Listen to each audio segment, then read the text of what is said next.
Hey guys, welcome to the Ramsey Paul Show. It is Sunday, August the 10th. I hope you guys are all having a great weekend. It looks like a busy week for news. Trump is addressing, I think, the nation on Monday, or at least he's giving a press conference about what he plans to do in Washington, D.C. because of the crime that is out of control. Now, the media, the official statistics show that crime is going down. But now we know from evidence the statistics were fake. They weren't real. There's so much corruption in this country. It's hard to believe any data because it's all fake. There's so many dishonest people. And then, of course, Friday is the scheduled summit that Trump is having with Putin in Alaska. And the neocons and the Ukrainians and the European Union, they're having their hysterical meltdown about it. We'll talk about that, but it's going to be a lot of stuff this week. So be sure to watch the show. Every day we do the show. I do the top 5 news stories. As always, thank you for being here, and like and subscribe. So I'm 20 subscribers away from 73,000. I want to hit 73,000. So let's get there. Share it with your friends. All right. The first news story has to do with illegal aliens and the census. And let's listen to J.D. Vance. And I make no mistake. I like J.D. Vance. Unlike some people that try to throw the election to Kamala Harris, I think J.D. Vance, there's nothing weird about him. I think he's a good guy.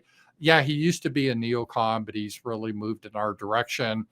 And so let's listen to J.D. Vance right here.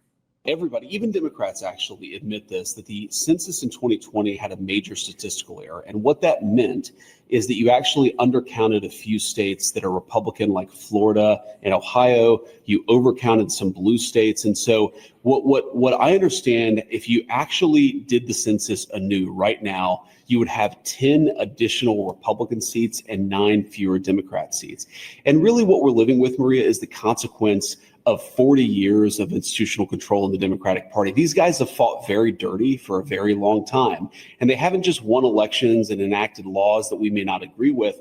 They have tried to rig the game for Democrats and against Republicans. And thankfully, under President Trump's leadership, you finally see some spine.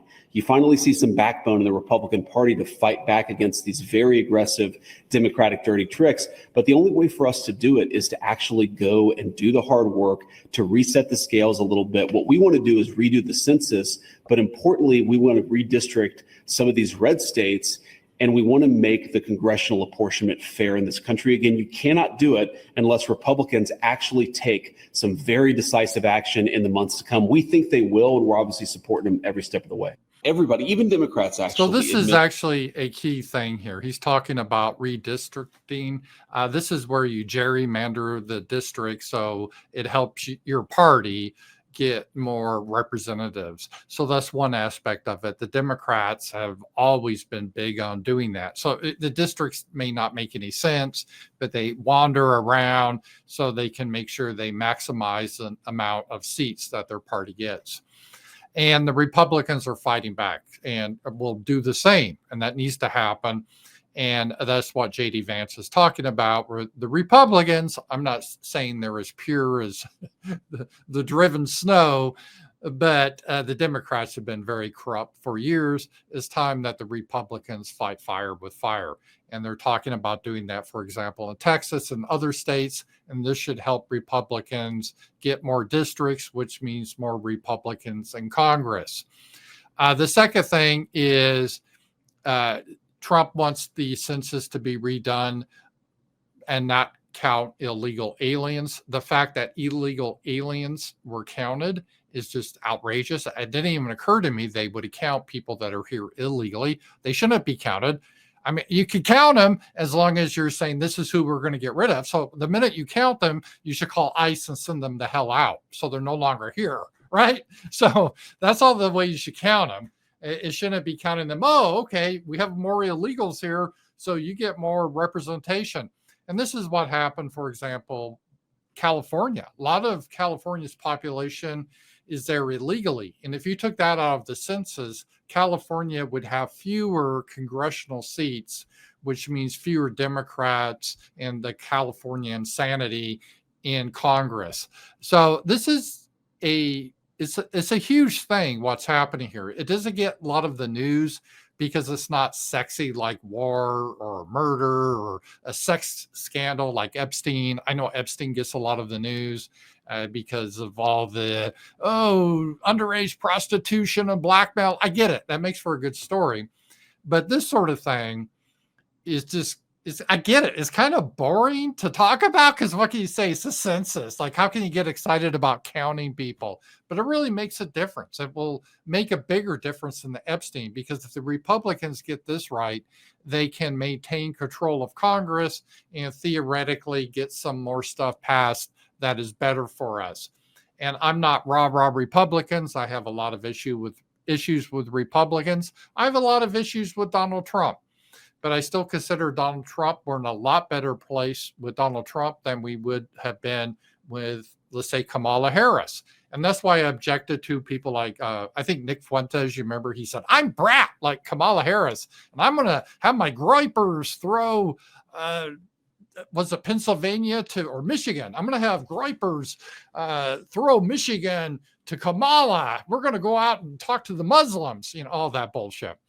And they had no effect, but if they would have had an effect, it would have been a disaster, because with Kamala Harris, you want to have the scaling back of DEI, the borders would be wide open, the illegals would still be pouring in. And I get it. Trump is not perfect. I wish he would do more, but I don't think worse is better. I'm the type of guy, let's try to get all the good things we can as we go forward. I believe that we build upon success. It's not like if you keep losing, it gets worse and worse and worse, there's going to be magically a revolution. You just don't see that happen. What will happen is if it got worse, let's say Kamala was in, she would really restrict free speech. She'd be further clamping down and doing censorship. So it makes it harder. And I see the Overton window now has shifted so much just culturally, even with commercials, more white people. People are talking about anti-white discrimination. People are talking about not only illegal immigration, but legal immigration. H-1Bs, that's being talked about. And again, Trump's not perfect on this, but wow, we wouldn't be in that place with Kamala. So it's important, I think, to get these seats in so we have more Republicans. And again, I get it. Republicans are very cucky typically, except for Marjorie Taylor Greene. But most of them, they're subservient to Israel. I get that. And I don't like that either. But I'm not just a one issue guy. I'm just not like, I just hate Israel. That's my whole position. No, I love America and I love our people. I want to do what's best for our people. So there's a lot of issues. And if I agree with Trump, let's say 80% of issues, I should support him, versus like Kamala, I would agree with like 5%. So to me, this is a no-brainer. And getting more Republicans in, even though Republicans have their issues, I think is a better way to go. So this whole census count, I think, is very, very important. So that's my number one news story, is a new census. They're trying to get to remove the illegal aliens. This could have a dramatic effect on America. It really can. All right, now I'll go into something I'm not a big fan about. Our best little friends in the Middle East have announced that they want to take over Gaza. This whole upset at Russia because they took over eastern Ukraine, Donbass, which they consider historically theirs. Putin's war of aggression. Well, Netanyahu's doing the exact same thing now in Gaza. So let's take a look at this. Here's a report. People did not sleep last night because of overthinking of what's going to happen to them, what's going to be left of Gaza if Israel moved on with its approved plan to reoccupy the entire Gaza Strip, starting, of course, with Gaza City. It means whatever is left of the city here, whatever left of the buildings. There's not much left because Israel's just been indiscriminately bombing, and they're actually withholding food and medical aid. So there's mass starvation happening. And this isn't a right-wing conspiracy theory. Even Israeli human rights groups have said this is happening. There's been multiple groups, again, that aren't right-wing, that are saying there is an ongoing genocide happening by Israel trying to starve the Palestinians out. The public facilities that are either severely damaged or still somehow standing, and standing here does not mean they are safe, they are proper for people to shelter. And all of these questions were going on. That was coupled with frustration, with desperation that dominated every conversation between family members. We happen to be near a displacement sites here, and from the workspace we are based at and reporting it from, we could hear throughout the night people waking up in the middle of the night and starting this conversation of where are they supposed to go. One particular conversation stood out of a father who was referring to his 8 children inside the tent and was making a point of where are they be going to go with the little ones into either Al Mawasi or the western part of Deir al-Balah. He spoke with like a painful tone of if this is his 5th time of being displaced from one place to another. Every time it's worse than before. That's just one element of what's going on here. So what's happening is Netanyahu says that Israel, they want to take over Gaza and they want to basically colonize it. They will put in a puppet government. Now, these people won't be Israelis. They won't be able to vote in the Israeli elections because Israel, their ethno state, they don't want these people in because that could change the elections. Which when we do that, that's considered evil. But yeah, when Israel does it, yeah, it's justified. We got to keep it a Jewish state. So they want to basically have an occupational government. Hey, Palestine, Gaza is going to be like the United States, I guess. There's going to be an Israeli occupational government over Gaza with a puppet government. So the people in Gaza won't have self-determination.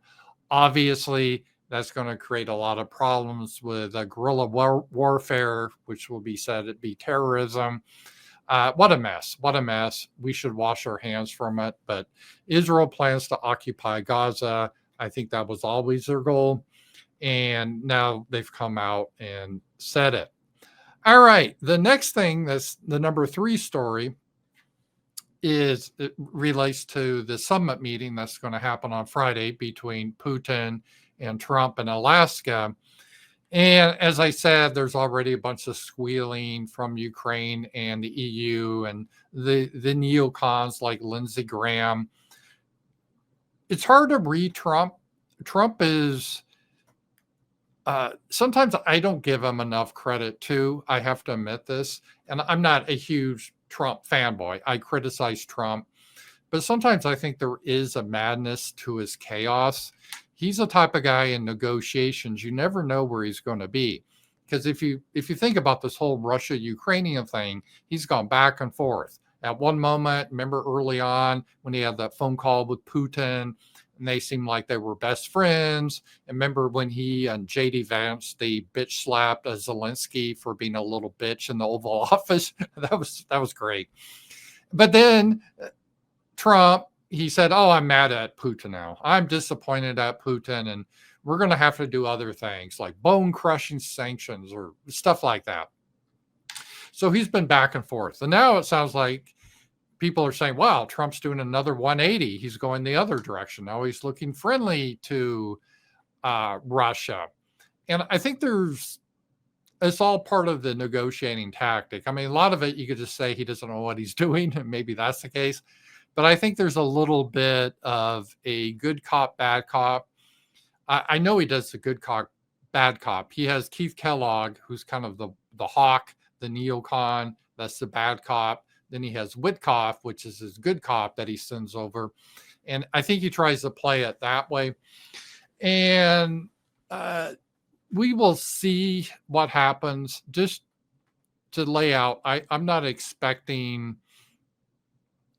They may come to an agreement in Alaska, but whatever agreement they arrive at, Ukraine and Europe, or Zelensky and Europe, will reject. I 100% believe that. And at that point, Trump really that's a moment for Trump. that he's got to decide what to do. He can either double down and continue to support Ukraine and continue the war, but what does that mean exactly? And that's the point. People that advocate for continuing this war, I always ask them, well, how do you see this ending exactly? Or how do you see this changing? Because as I do this video right now, Russia is advancing quite rapidly in Donbass.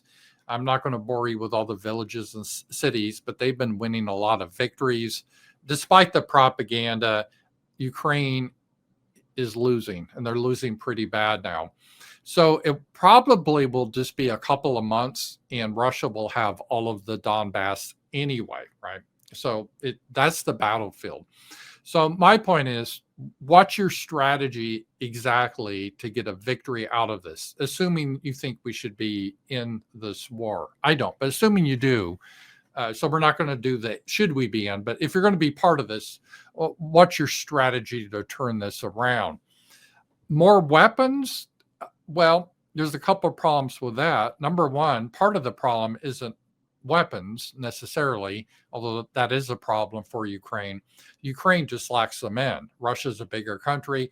Their soldiers are all dying. That's the truth. They're really short on manpower, and they're running out of young men. It's mostly men, by the way, that do the fighting.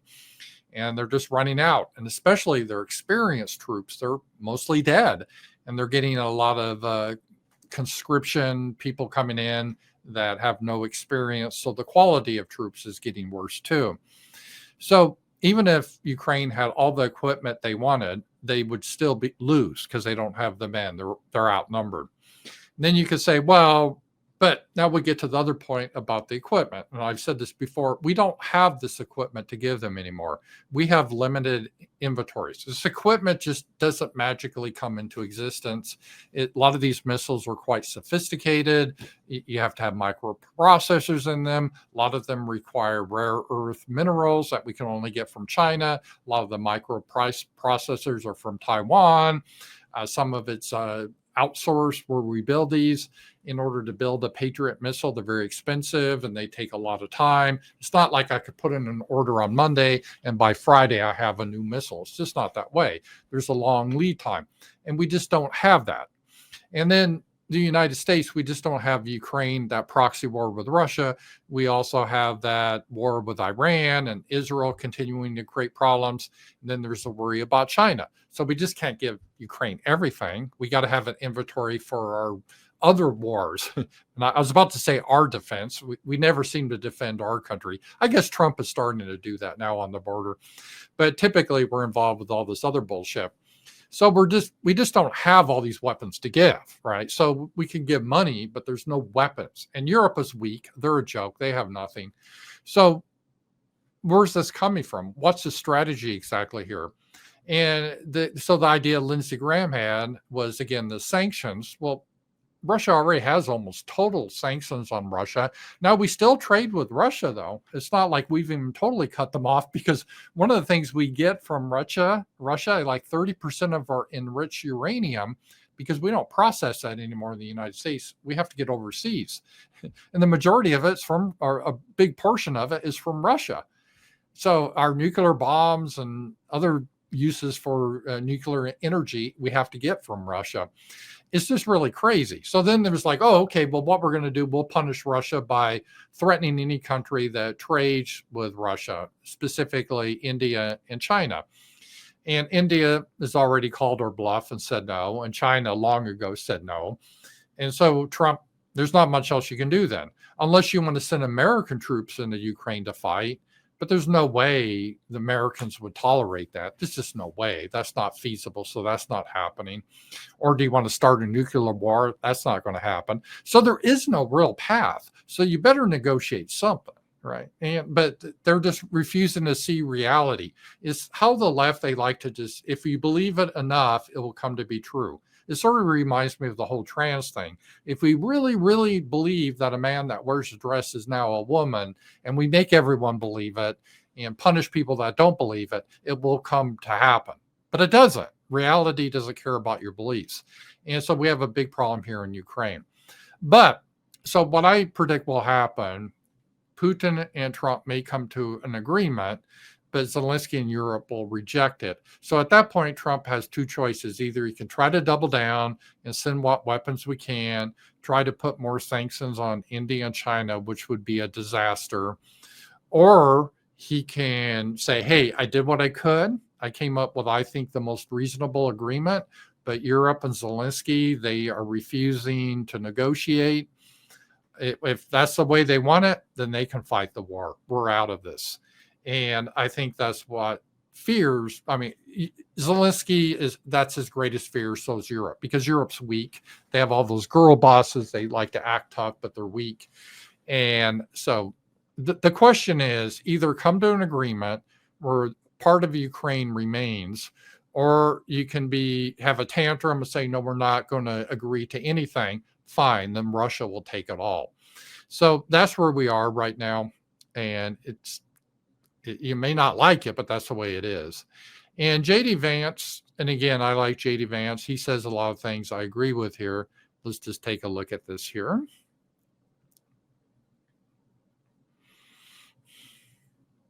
Europeans is simply, first of all, this is in your neck of the woods. This is in your back door.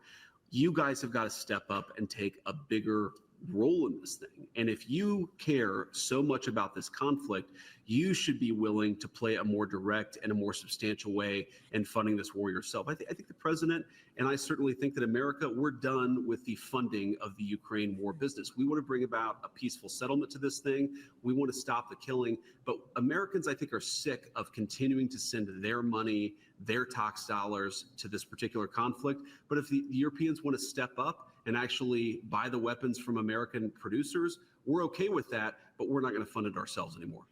So this is a key point, and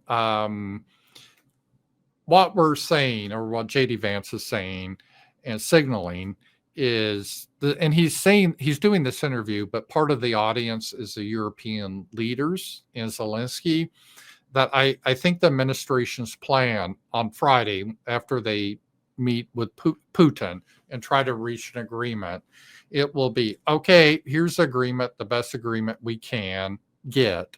Yeah, you have to give up the Donbass, but we're not going to get into that dispute who really should have the Donbass, but Russia's about to get it anyway.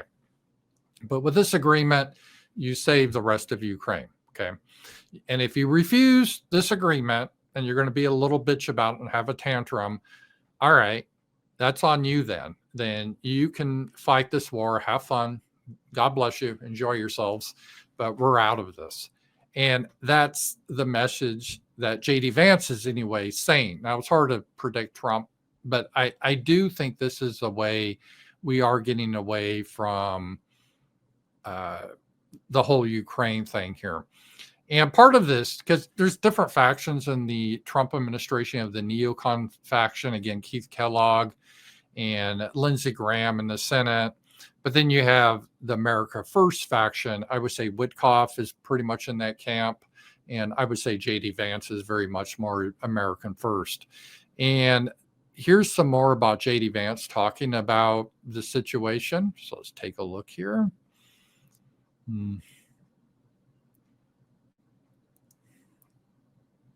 He's not afraid to put significant tariffs on countries like India for buying Russian oil. Are you going to do a similar move to China as well? They're also buying Russian oil. Now, it's interesting that the tariffs on India were mostly symbolic. Remember, initially Trump said, and this was from Lindsey Graham, India and China, if by August 8th, or Russia, if Russia, you don't get a peace agreement by August the 7th, then on August 8th, I'm going to put 100% tariffs on any country that buys your oil and gas.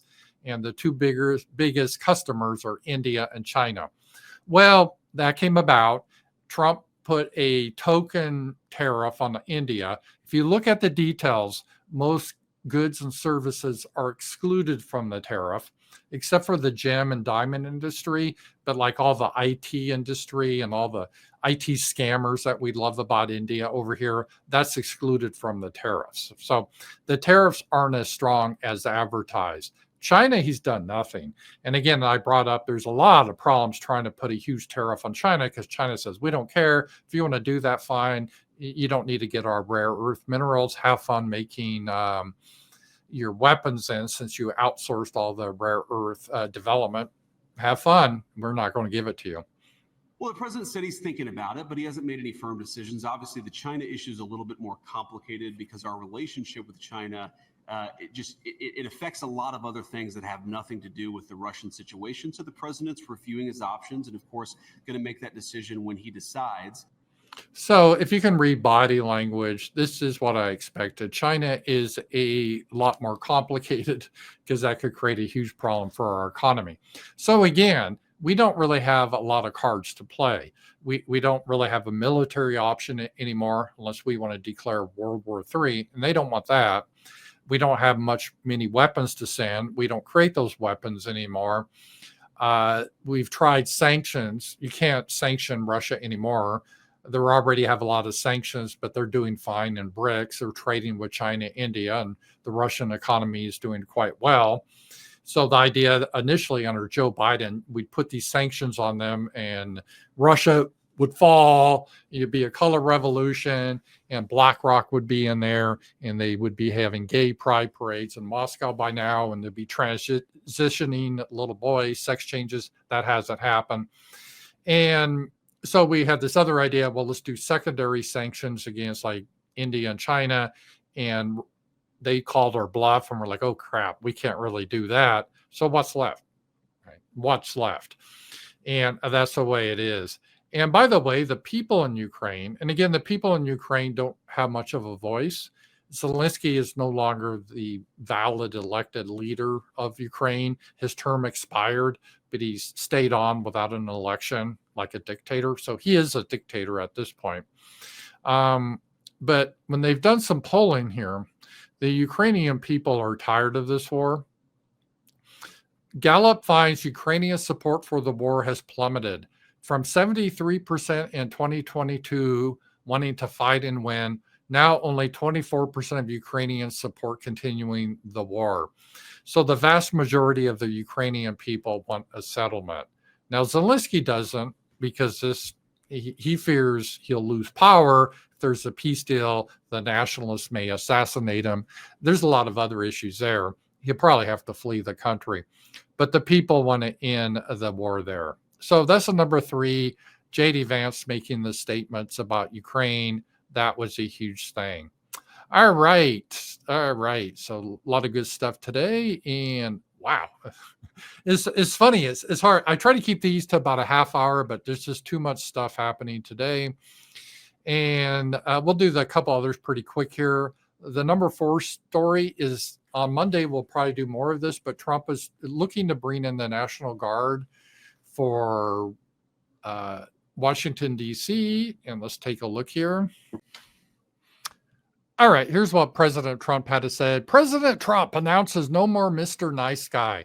This has to do with the criminals and the bums in Washington, D.C. We're having a news conference tomorrow in the White House. I'm going to make our capital safer and more beautiful than ever before. The homeless have to move out immediately. Yes, it's a sight for sore eyes. We will give you places to stay, but far capitalized from the Capitol.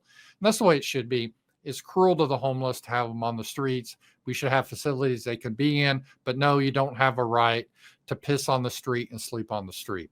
The criminals, you don't have to move out. We're going to put you in jail where you belong. It's going to happen very fast, just like the border. We went from millions pouring in to 0. And he's saying, no more Mr. Nice Guy. We want our capital back. So all the tent cities are going to be going. And the crime in Washington, he's threatening to have in the National Guard and round up the criminals that are creating mayhem in Washington, D.C. and put him in jail. So hopefully that will happen, but we will see. It should be interesting on Monday to see this. All right. Finally, on number 5 story here is Ron Paul. Ron Paul is one of, I think, the only politician I ever donated to. And it was well worth it. He's a great guy. He turns 90 and on they already celebrated his birthday, but he turns 90 on August 20th. So in 10 days, he's 90 years old.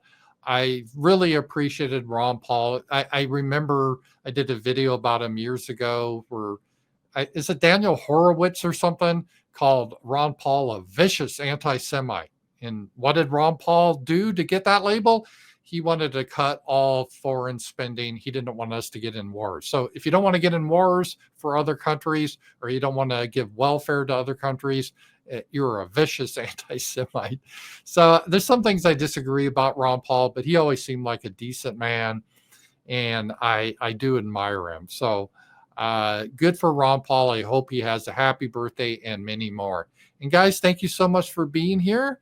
And I will talk to you later. Be sure to like and subscribe. Bye-bye.